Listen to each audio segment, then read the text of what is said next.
juntos uma grande emoção. Sentir no peito uma explosão de amor.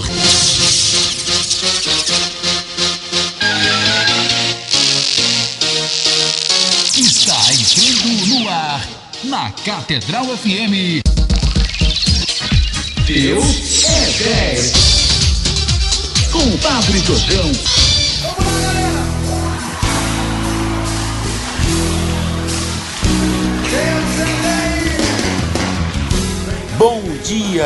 Bom dia, irmãos e irmãs ouvintes da Rádio Catedral 106,7, sintonia da felicidade, e é só sucesso, a sua emissora católica.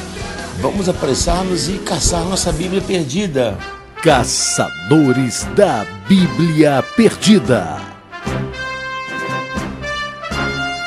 O Senhor esteja convosco, Ele está no meio de nós. Proclamação do Evangelho de nosso Senhor Jesus Cristo, segundo São Marcos. Glória a vós, Senhor. Naquele tempo, Jesus subiu a montanha e chamou os que ele quis, e foram a ele. Ele constituiu então 12, para que ficassem com ele, para que os enviasse a anunciar a boa nova, com o poder de expulsar os demônios, constituindo-os assim apóstolos. Eram Simão, a quem deu o nome de Pedro, Tiago, filho de Zebedeu, e João, seu irmão, aos quais deu o nome de Boanerges, que quer dizer filhos do trovão. E ainda André, Filipe, Bartolomeu, Mateus, Tomé, Tiago, filho de Alfeu, Tadeu, Simão o cananeu e Judas Iscariotes, aquele que o traiu. Palavra da salvação. Glória a vós, Senhor. Amados irmãos e irmãs, o Evangelho de hoje resume a teologia da vocação cristã. O Senhor escolhe, o Senhor chama os que Ele quer para estar com Ele e para os enviar como apóstolos, palavra que significa aqueles que Deus envia. Antes de tudo, Ele os escolhe. Antes da criação do mundo, Deus nos escolheu e nos destinou para sermos santos e imaculados, conforme São Paulo escreve na carta aos Efésios, capítulo 1, versículo 4. O Pai nos ama em Cristo, e é nele que nos modela, nos dá qualidades para sermos seus filhos. Apenas faça a vocação se entendem nossas qualidades, apesar de nossos defeitos e fraquezas. Tudo nos é dado por Deus. São Francisco dizia que nós só temos de próprio nossos vícios e pecados. Nossa eloquência no modo de falar, nossa simpatia, tudo aquilo que um bom servo de Deus, mais religioso, um consagrado, um bom sacerdote tem, tudo vem de Deus. Nossos, só os vícios e pecados. Se olharmos com cuidado cada um dos apóstolos, veremos que não eram perfeitos. Nada de super-homens ou dotados de qualidades excepcionais.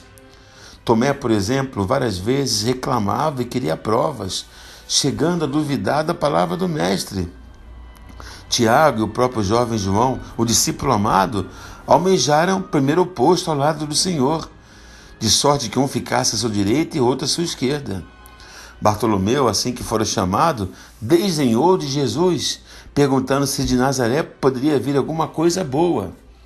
Pedro, sempre Pedro, que fizera a promessa de nunca abandonar a Jesus, caiu no sono no Horto das Oliveiras, quando o Senhor lhe pedira que vigiasse, para depois o negar por 3 vezes, quando o galo canta.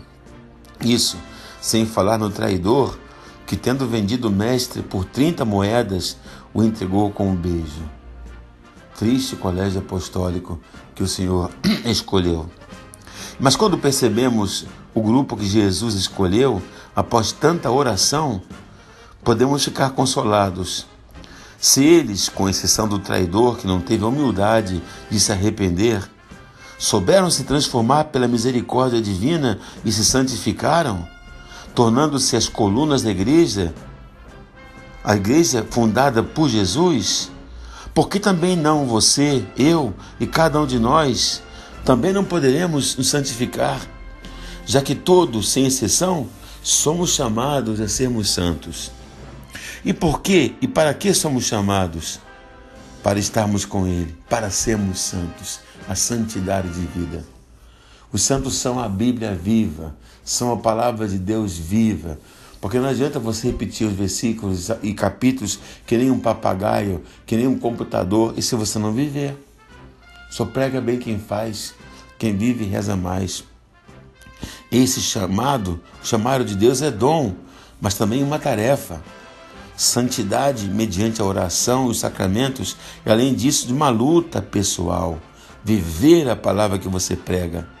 Todos os fiéis, diz o Concílio Vaticano II, de qualquer estado, padre, casado, consagrada e de condição de vida, e são chamados à plenitude da vida cristã e à perfeição na caridade, a santidade, que mesmo na sociedade terrena promove um modo mais humano de viver, todos nós. Assim podemos sentir a missão apostólica, que é levar Cristo aos outros, ter conosco e levá-lo aos outros. Hoje podemos considerar mais atentamente esse chamado e corresponder com nossa resposta de amor. Não podemos guardar Cristo para a gente. Ah, meu Deus é muito bom e não anuncia a palavra de Deus. Falar de Cristo, suspirando, é como essa religiosidade hoje em dia, essa nova era, as pessoas falam tanto de Cristo, falam de Cristo e não vivem como cristãos.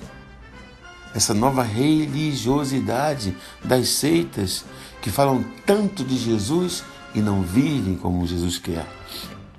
Hoje, 24 de janeiro, celebramos a memória litúrgica de um homem apaixonado por Deus e pelo próximo, São Francisco de Sales, padroeiro, jornalista. Nasceu em 1567 e morreu em 1622. Foi bispo de Genebra, na Suíça, embora morasse em Annecy na época da Reforma, porque era praticamente impossível morar na época onde Calvino vivia. Um homem terrível que mandou destruir as obras de arte das igrejas, que impunha uma lei terrível e que mandou matar muitos católicos. Jesus Cristo recomenda cultivar a humildade e a benevolência.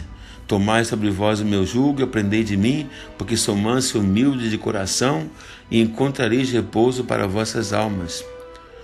Manso e humildade, duas virtudes morais que devemos procurar quando estamos tentando lugar no sol, na vida diária, na convivência nem sempre fácil com as pessoas com quem vivemos no dia a dia, no trabalho, nas comunidades em que fazemos parte, no colégio ou mesmo na família. Nos conventos, às vezes, com os irmãos, nunca é fácil, na paróquia. E não nos equivoquemos. A docilidade não tem nada, a mansidão não tem nada a ver com sentimentalismo. A docilidade é fruto da graça. E a mansidão é resultado de uma conquista pessoal e nada fácil. Uma pessoa dócil, é Deus que dá essa graça à pessoa. Há pessoas que são assim. Eu conheci, por exemplo, a Meomi, é uma pessoa profundamente dócil, mas há pessoas que lutam para serem assim. Por exemplo, o santo de hoje, São Francisco de Sales, era um homem de uma natureza impetuosa, irascível mesmo. E esse homem se converte num exemplo, num paradigma da docilidade e da paciência, mas à custa de uma batalha cotidiana por toda a vida, porque ele tinha um temperamento difícil, irascível, explosivo, mas ele conseguiu se conter, a ponto de ser considerado o bispo mais tranquilo, mais paciente de toda a Europa. Aquilo que ele não era, ele se transformou. Por uma luta interior, por uma ascese, por uma ginástica espiritual. Falando de experiência pessoal, ele escreve no seu livro A Introdução à Vida Devota, chamada Filoteia: caçam-se mais moscas com uma colherzinha, com uma gota de mel, do que com um barril de vinagre. Tinha entrado na escola daquele que se apresenta como manso e humilde de coração. Você alguma vez aproveita o dia para falar essa ecolatória? Jesus, manso e humilde de coração, fazei o nosso coração semelhante ao vosso? Meus irmãos e irmãs, que esse exemplo desse grande santo nos ajude. A humildade pressupõe uma disposição total à ação divina, assim como uma disponibilidade sem falhas para com o próximo. Que o exemplo da vida de São Francisco de Sales foi tão arrebatador que 200 anos depois, ao fundar sua ordem com o objetivo de resgatar os meninos e adolescentes de rua, a Revolução Industrial fez surgir em Turim, uma cidade industrial, muitos meninos trabalhavam nas fábricas e começaram a viver na rua, porque as famílias moravam longe. Foi assim que Dom Bosco, usando o método da docilidade e da amizade para com jovens, chamado oratório, e adolescentes, resolveu chamar a sua ordem de Salesianos, em homenagem ao grande Francisco de Sales, que usava o método da bondade, da amizade e da docilidade. Pega-se mais uma mosca com uma gota de mel do que com um balde com barril de vinagre. Lembre-se disso. Rancor destrói um coração que errou, melhor usar de mansidão e amor. Jesus, manso e humilde de coração, fazei o meu coração, o nosso coração, semelhante ao vosso. A todos abençoe-vos o Deus Todo-Poderoso, Pai, Filho e Espírito Santo. E até amanhã, se Deus quiser, agora com o Padre Marcelo, meu querido amigo. Fiquemos todos na paz do nosso Deus, que é 10. Amém. Catedral FM apresentou Deus é 10. Com o Padre Jordão, Deus é 10.